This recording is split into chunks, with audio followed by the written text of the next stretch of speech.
వాళ్ళ ప్రేమ కోసం తర్వాత మళ్ళీ కాకినాడ వచ్చారు. మీకు ఎలా అనిపిస్తుంది కాకినాడ గురించి? చాలా బాగా అనిపించింది.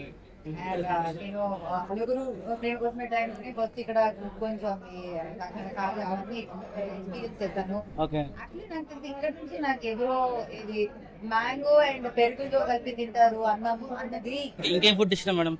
నాకు ఇప్పుడు బేసిక్లీ నాకు లోకల్ ఆంధ్ర ఫుడ్ లేకపోతే Telangana food basic authentic south Indian food అంటే చాలా ఇష్టం. ఏమి ఇచ్చినా నేను తింటాను. నాకు బొబ్బట్లు చాలా ఇష్టం. Bobbatlu I was so surprised to bobbatlu. బొబ్బట్లు చాలా ఇష్టం. పరదా గురించి చెప్పమంటే ఒక లైన్ లో ఏం చెప్తారు? ఎందుకోసం చూడాలి సినిమా? అంటే చాలా మంచి ఫ్యామిలీ మూవీ అండి. అందరూ ఒక ఫ్యామిలీలో అందరూ వచ్చి చూడొచ్చు. వాళ్ళందరికీ డిఫరెంట్ ఇమోషన్స్ ఉంటది. అంటే లైక్ కొంచెం నవ్వడానికి ఉంటది, ఇమోషనల్ గా కనెక్ట్ అవుతారు మీరు. So it's a very special film అండి. సో దయచేసి అది థియేటర్ లోనే చూడాలి. అంటే అంత మంచి విజువల్స్ ఉంటది. ఒక ట్రావెల్ పార్ట్ కూడా ఉంది కాబట్టి చాలా మంచి విజువల్స్ ఉంటది. సో అది థియేటర్ లో చూస్తే బాగుంటుంది. ట్రైలర్ చూసాను మేడం, చాలా బాగుంది. ఆల్ ది బెస్ట్ ఫర్ పరదా. Thank you very much. It's very very sweet అండి.